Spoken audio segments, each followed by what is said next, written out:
the lose it or use it FSA.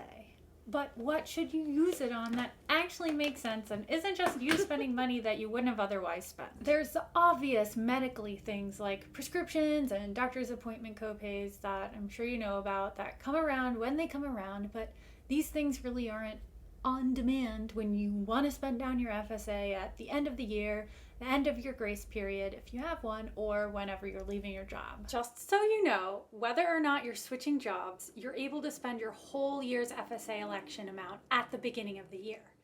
For example, if you decided on $1,200 for the year, so you're contributing $100 a month, you can spend all $1,200 in the first month of the year, even though you've only had $100 deducted from your paycheck so far. So it's basically like getting part of your paycheck sooner. And you can do this even if you leave your company. They can't ask for it back when you leave.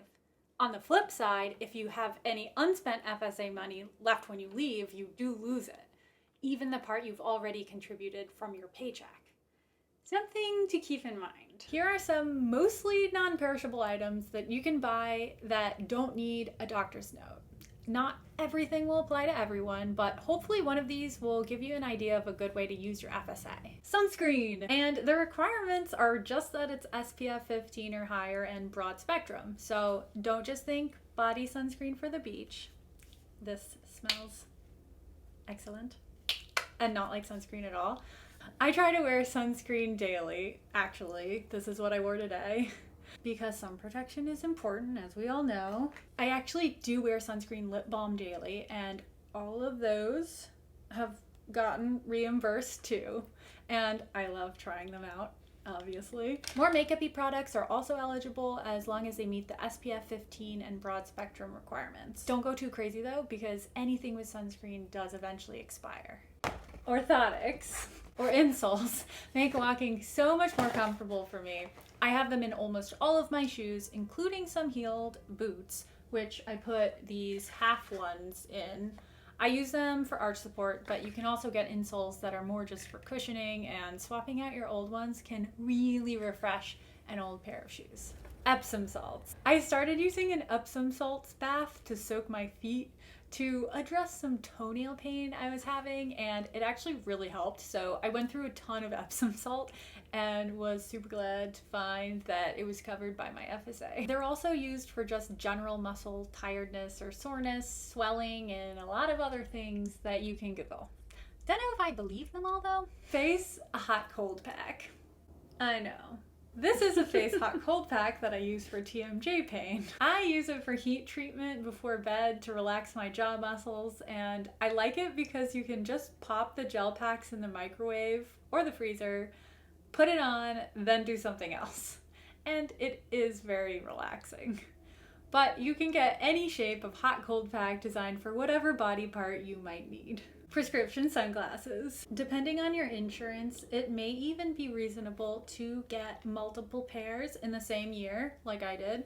A good amount of other eye care paraphernalia is eligible, so definitely check out if what you need is covered. For example, if you want to get a better contact lens case than what came with your contacts, then that's actually covered. But the eye care item I use most often, and not only for anything related to my eyes, is microfiber lens cleaning cloths.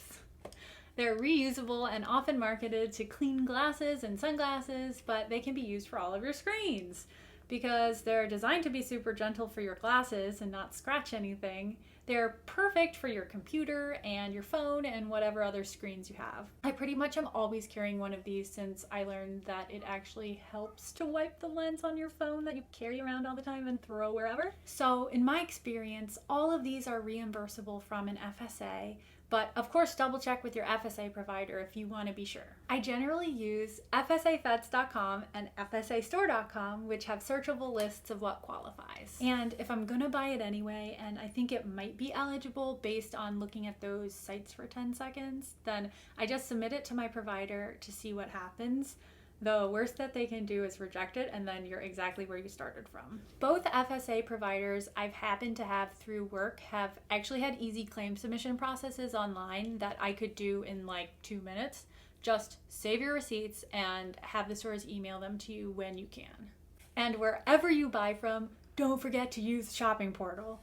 So you can save a little more money on top of the roughly 30% you're already saving by using pre-tax dollars from your FSA. Some shopping portals even give cash back on FSAstore.com. Hope this helps you get some ideas of things you can use your FSA on that you might not have thought of before. And not just an acupuncture mat you bought on a whim and never use. Actually, I might want to try that for my back. Most of all, use that money. Don't lose that money. Bye.